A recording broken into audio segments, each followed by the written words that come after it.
Hi folks, and welcome to this special interview for the Pride Against Prejudice podcast that accompanies the Astral quest in episode 33. This was recorded straight after we finished recording the episode, partially to help us decompress from a pretty emotional experience, but also to give you the listeners the reasons we decided to cover such challenging subject matter and how we approached it, as well as some thoughts on how it relates to the Sixth World in general. It discusses much of the same subject matter, so if you chose not to listen to the episode, please feel free not to listen to this one as well. You'll find out the results of the episode over the next few weeks. For those of you who do wish to listen, I hope you enjoy the interview. How are you two doing? I'm good. People are probably wondering what the hell we just put them through. What we just put ourselves through. With this, I had wanted to awaken Sunshine for reasons that will become clear eventually. And we were using a character that she is from the 4th edition missions campaign set in Denver. She's a canon character that we've expanded upon, and she's kind of a bit part character in that, but she was, as sure you've noticed, she was a sex worker. So we had that character legacy.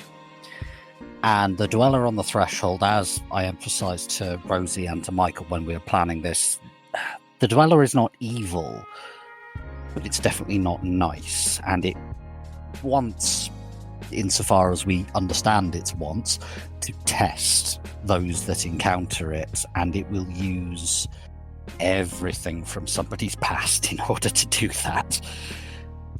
Michael and I, well, not to put too fine a point on it, we are both dudes. Yeah.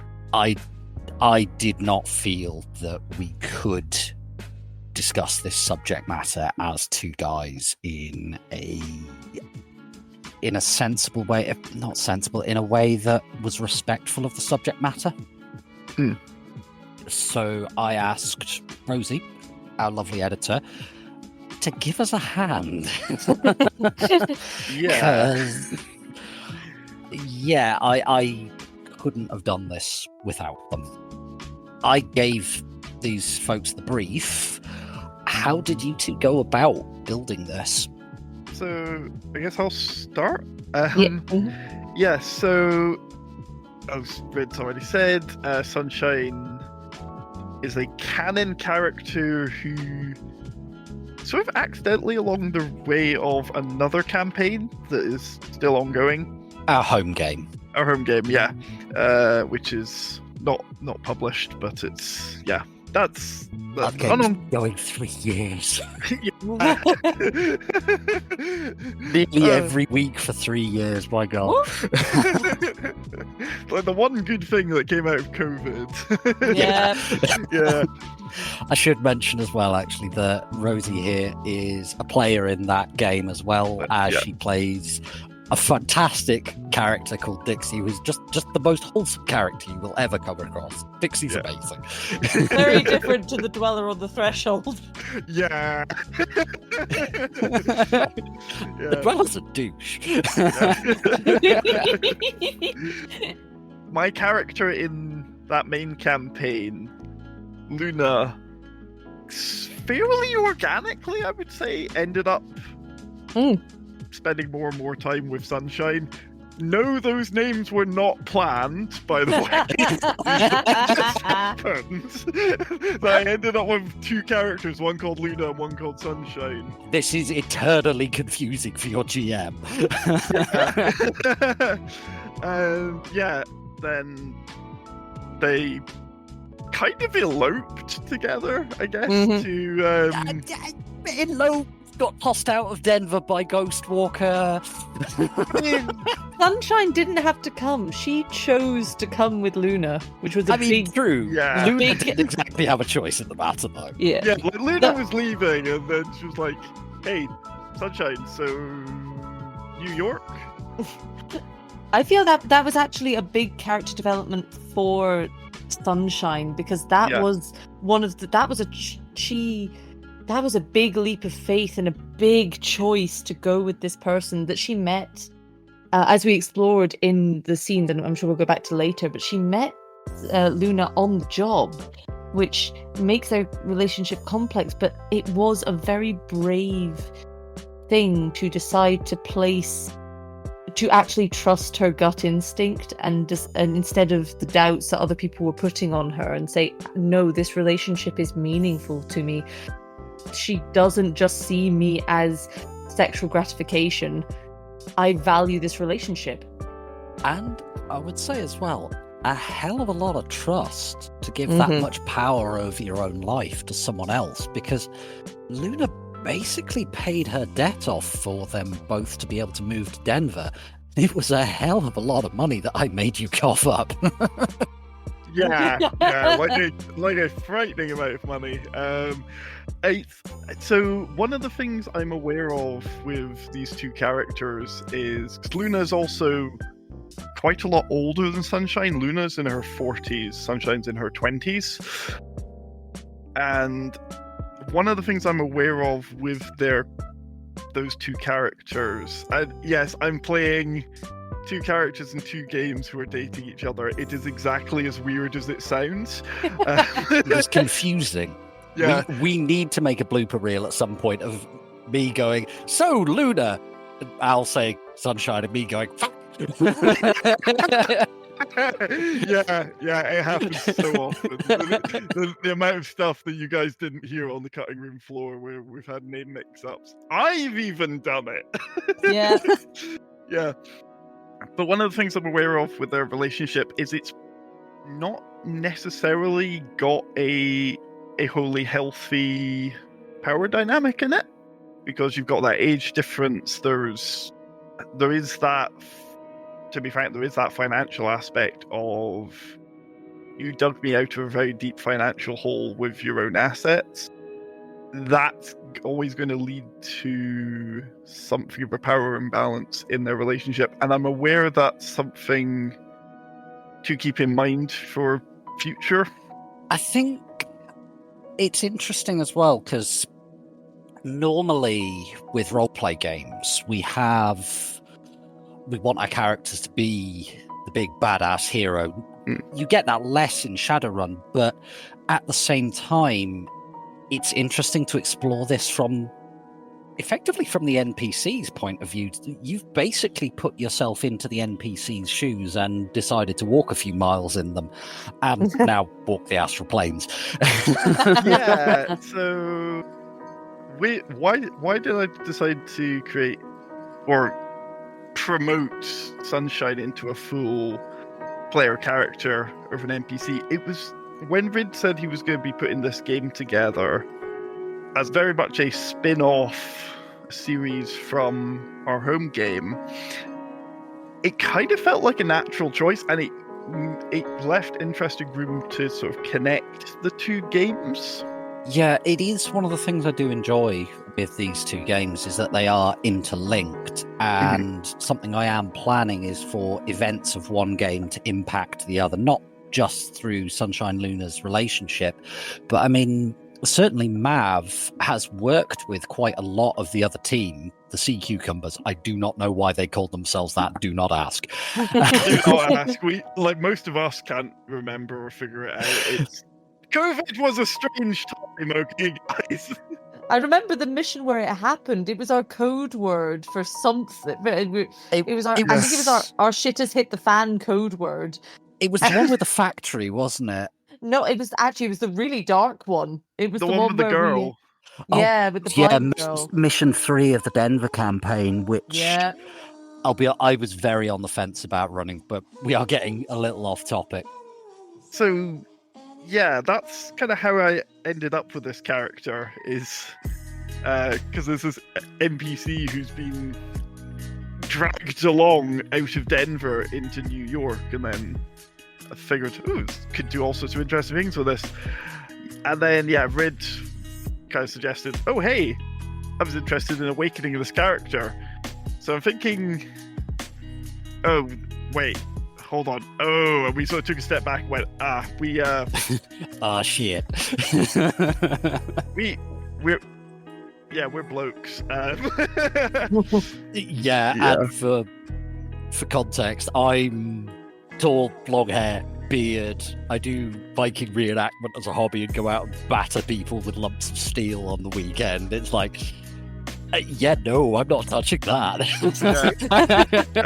And so that is where Rosie got asked to come and assist, and Rosie has really been the driving force with actually making this happen. Yeah. And provided a lot of the background materials. And at this point, I'm going to let Rosie talk.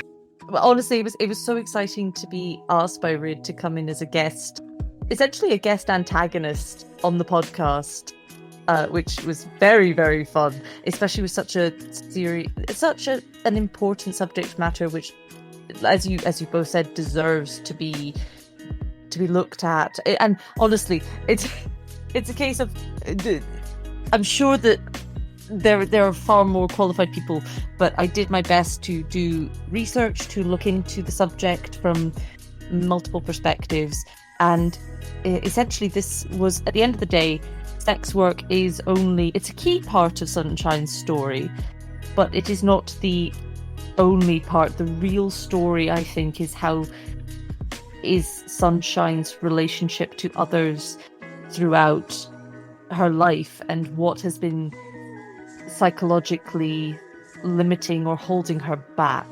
So that was the main thrust of it. The sex work as an aspect for me was just another way of looking at the way that the coping strategies that Sunshine has, which have stopped being coping strategies and have become dysfunctional practices. You still didn't bloody pull your punches, pal. No. And again, I think it was really important that it was well researched, and Michael and I both looked at sex trafficking rings and the tactics that the organizers of these groups use to trap usually women, not always, into participating in these, and financially keeping them in debt bondage, which means that they cannot escape from these situations. They're told that they can, but there's a constant accumulation of debt which keeps them at the mercy of these people. All of the little details we put in were things that both people who have worked in this kind of sex, and we should also stress there are multiple different types of sex industry. There is legitimate and consensual sex industry where the people participating and providing a service are in control, and then there is the type where people they are not in control, and this is something that is being inflicted upon them. There are two very different sides to these industries. So yeah, we wanted to make it clear that this episode was not about consensual sex work. This was about debt bondage sex work. Yeah. I think one other aspect to it in the context of Shadowrun is that sex workers in the sixth world are very much there. It's always been a part of the canon of Shadowrun and cyberpunk in general. But very often those sex workers are victims or objectives or something you just need to get someone you just need to get information from. And I'm accidentally objectifying these people in my own language at the moment, which is kind of what the sixth world does to everybody. It grinds every single person down and commodifies them. Your only value is what you can contribute to the corporation or purchase from the corporation and consume. And Shadowrunners are the people that live in the margins and say, frag you to the megacorps and reclaim a little bit of that individuality. And I mean, classic adventures, I know you guys haven't played it, but Dream Chipper, it's based around BTLs and persona fixed BTLs that basically change your personality into someone completely different. One of them's Jack the Ripper. Oh no. Oh. So sex workers as victims has always been a part of wider literature, but also the Shadowrun canon. So it's interesting to... Okay, I needed help to do it, but to give them a voice and have a character who's come from that background and is reclaiming themselves and their individuality and their personhood in the way that Shadowrunners do, but that's the background they're coming from. You've moved something from... Again, it's every system has its really good positives and its failings. I think I wouldn't say that the depiction of sex workers is a failing in Shadowrun, but I think basically moving what was intended to be a background flavor to the world and actually stopping and saying, no, we are going to look at this. We're going to look at the effects that this has on... This is a person. How does this affect their lives? And Michael taking that on was, I think, actually very narratively important. So I applaud that for like highlighting this and going, no, we're not just going to let this be a passing throwaway thing. This is a human being. How does this narratively affect people? Yeah. I think one of the things that Rosie pointed me to as a source, and so it's very useful for getting a handle on how this stuff works, sort of seeing it from the other side of the coin, gave me some information on Operation Katrino. In Australia, yeah. Which is, she was introduced it to me through a podcast called Crime Interrupted. Yeah. Had quite a long episode about Operation Katrino, which is basically the Australian police cracking down on a sex trafficking ring, and that was a very useful source of information when researching this and trying to, okay, what's this actually like beyond the movie tropes? Yes. However, that was very much one of those podcasts. If you listen to half an hour of it, like, okay, I need to go and like touch grass and cuddle some puppies. They really do not pull their punches, and everything was done respectfully. All the interviews were done properly. I would recommend the podcast. It's fantastic. But it was, for me, it was also little details that we put in there. So when I was describing the back room where Sunshine took her breaks, that was taken directly from a police description of a back room in one of these brothels that they investigated. The bottles of mouthwash, the random Botox lying around, stuff like, the way it was very casual. It was just completely casual. This was completely normal. Yeah. And I think we wanted to get across the really grim side of, what this sort of sex work is like, without going into too much horrific gory details. Yeah. I think it was also, for me, another source that I drew on when writing the scenes that we would be encountering was Adult Matters, which is a TV show about a porn star. And the thing I really admired about that show was that it expressed difficult and graphic topics without actually showing the graphic details. It was all very cleverly shot. It was all very cleverly framed. And as best as I possibly could, I wanted to try and represent that in the way I was GMing things, to make it very clear to the audience what was happening without actually describing scenes that could have been very, if described in the wrong way, could have been very badly mishandled. And so that my aim with that was to convey without scarring. Yeah, and I mean, for us recording this, we had to take frequent breaks to do this, because it's not easy to discuss, and we had to look after ourselves whilst doing it. Yeah. Yep. So we did have to stop every so often and go and touch grass. Yeah. Give me my puppy paddle. Yeah. Because we are, this particular episode, we are touching on some very, very heavy stuff. Yeah. I think, can I ask if there was, just adding into the interview, were there, because again, at the end of the day, this is about psychology as well. This is about somebody coming to terms with that they have to value themselves as a person. So were there scenes as we were playing through, were there scenes where you felt that sort of it was psychologically, that psychological aspect was really kind of coming home? Yeah, so there were in several of the scenes, to be honest, where there's that sort of coercion that's very hard to push back against, because it's it's the sort of coercion that's done, soft voice, and it's soft power. Yeah, soft power, and the sort of level of effort that's required to oppose it. It suddenly puts you in the wrong, where you're the one who's raising your voice, you're the one who's getting upset, this must be your fault. Yeah. Something I have experienced in my own life, and it's very fragging difficult to deal with, because any attempt to fight against it, you just immediately get labelled as the bad party. You're the one who's picking a fight. Yeah.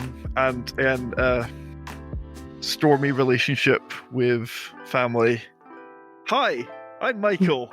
I'll be playing Sunshine. So yeah, we were definitely touching on, and obviously, I don't have, experience of being a sex worker.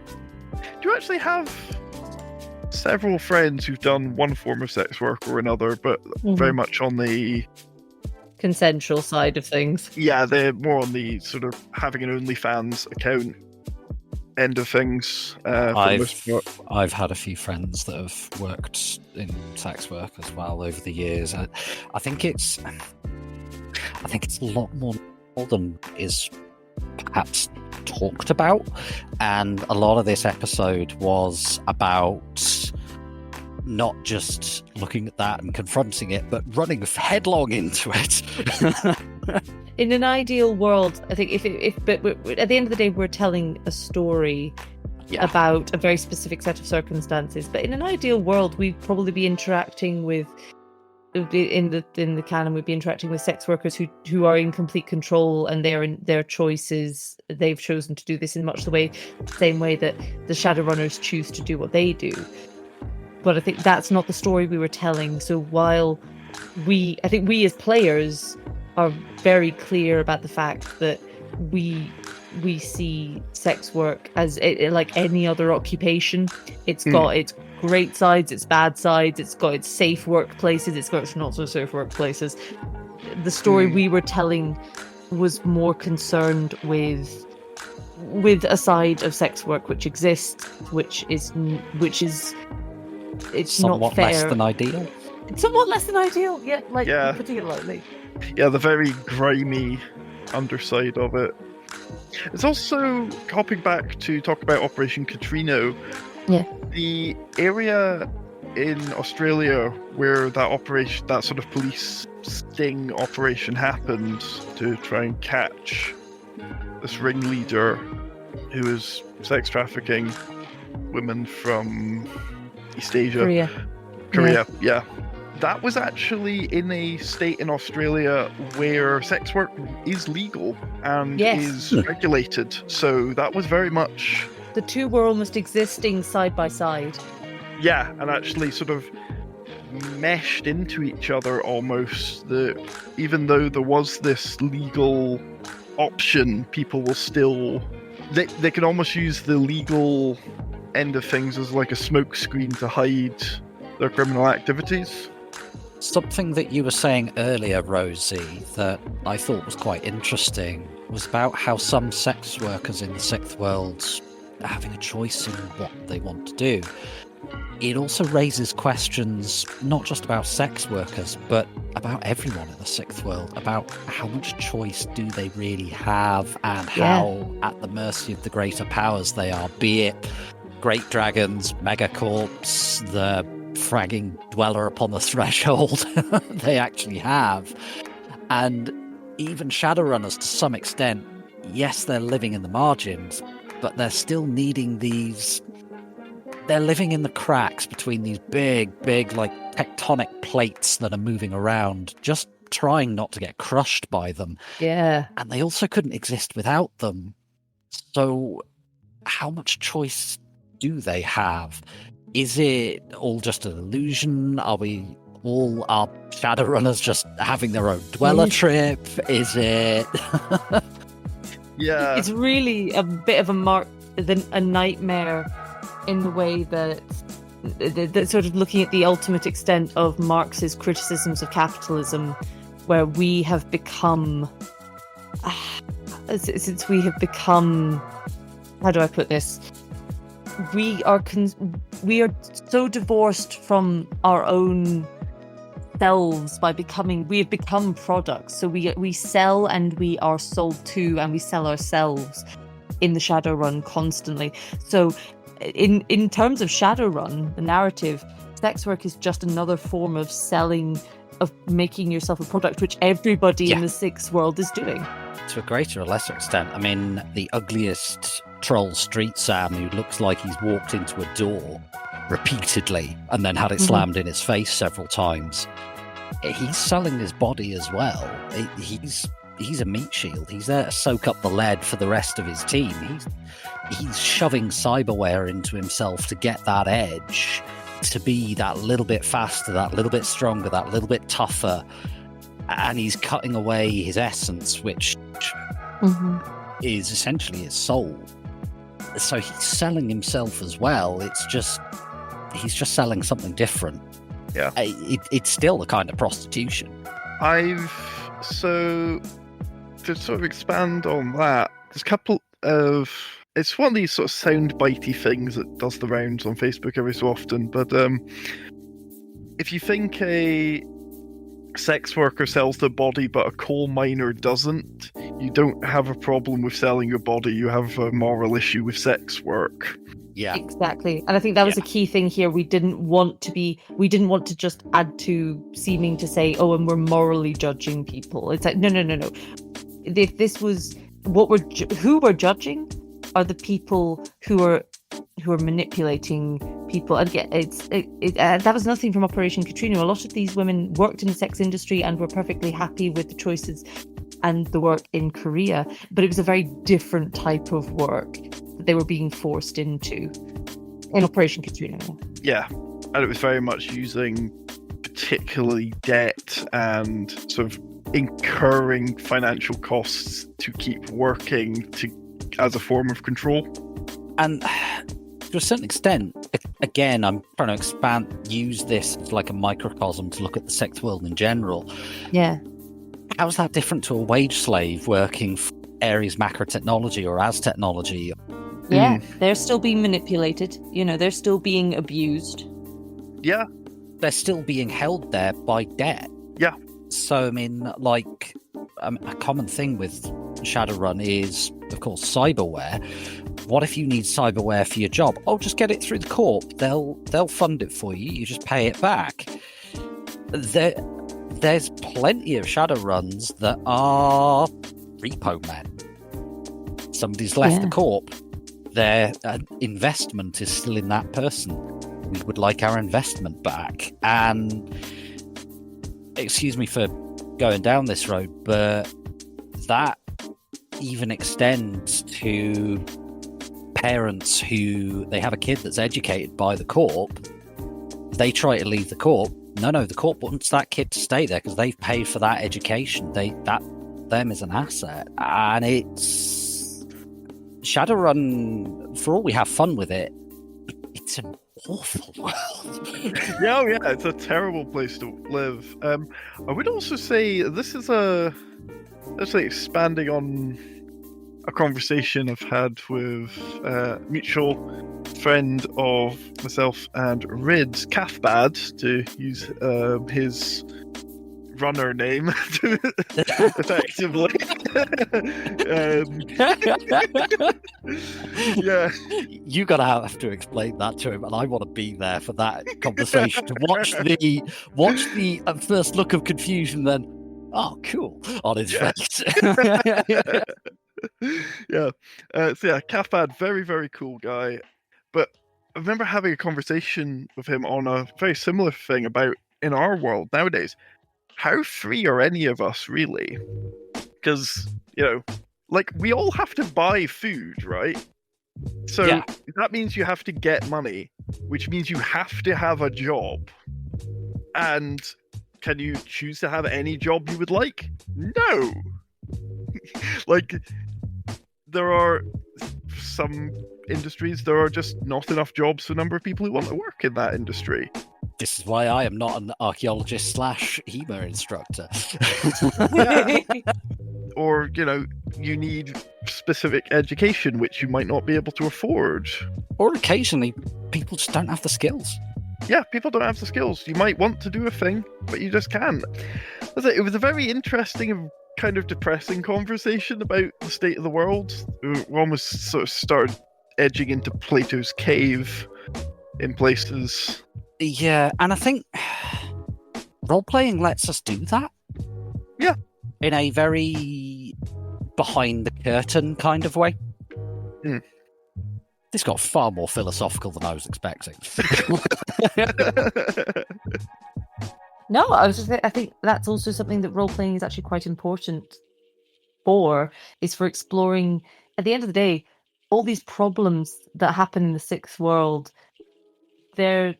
we're seeing the roots of, they're based on the roots that here in our world.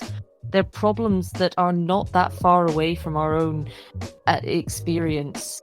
And I think that that's another reason that it's important to look at these things in fiction, is to then turn around and look back at our own world and go, actually, that's looking not so good.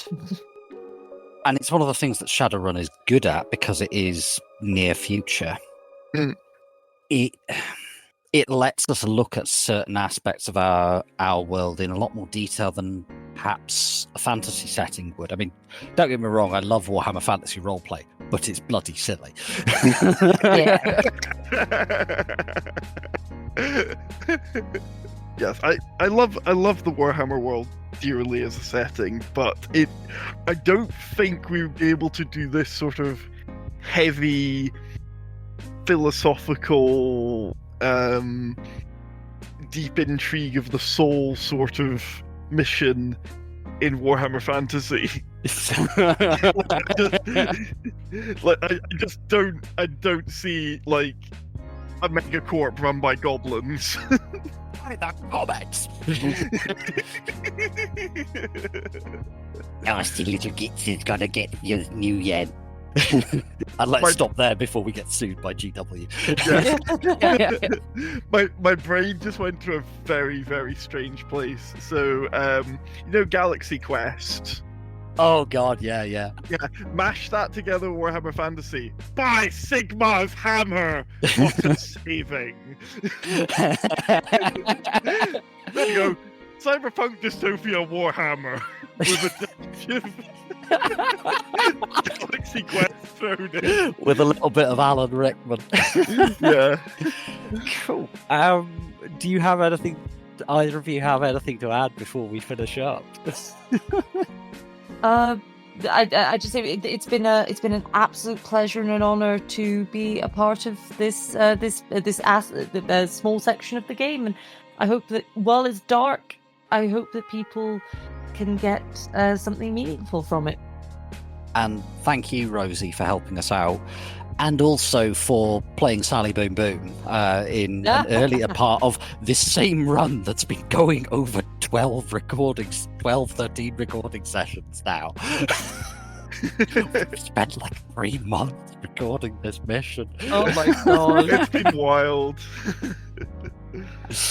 Yep. Yeah, and thank you to you both. Thank you, Ryd, for putting this run together, and thank you, Rosie, for making this crazy bit of this crazy run happen and doing it It's been a ride. Doing it respectfully. It has definitely Thank been a you. ride. It's been wild. Thank you, and thank you to the two of you for. I think that we all thank each other. Yeah. Everyone give everyone else a point of karma. Not our player characters. Like our IRL. Yeah. IRL karma. Thank you for spending some time with us and listening to the Pride Against Prejudice podcast. We hope that you enjoyed the show and look forward to seeing you again in 2 weeks' time for our next episode. Intro is More Human Than Human by Carl Casey, and the background music is also by Carl Casey. Outro music is Neon Thrills by Luck Hash, and all sound effects are credited in the show notes. The Topps Company Inc. has granted permission to the Pride Against Prejudice podcast to use such names, logos, artwork, marks, and or any other proprietary material for promotional and informational purposes on its website, but does not endorse and is not affiliated with the Pride Against Prejudice podcast in any official capacity whatsoever. All other works mentioned in this podcast remain the property of their respective owners. The Pride Against Prejudice podcast is licensed under a Creative Commons Attribution 4.0 license. So if you want to use any part of the show, please give us the credit. See you next time, chummers.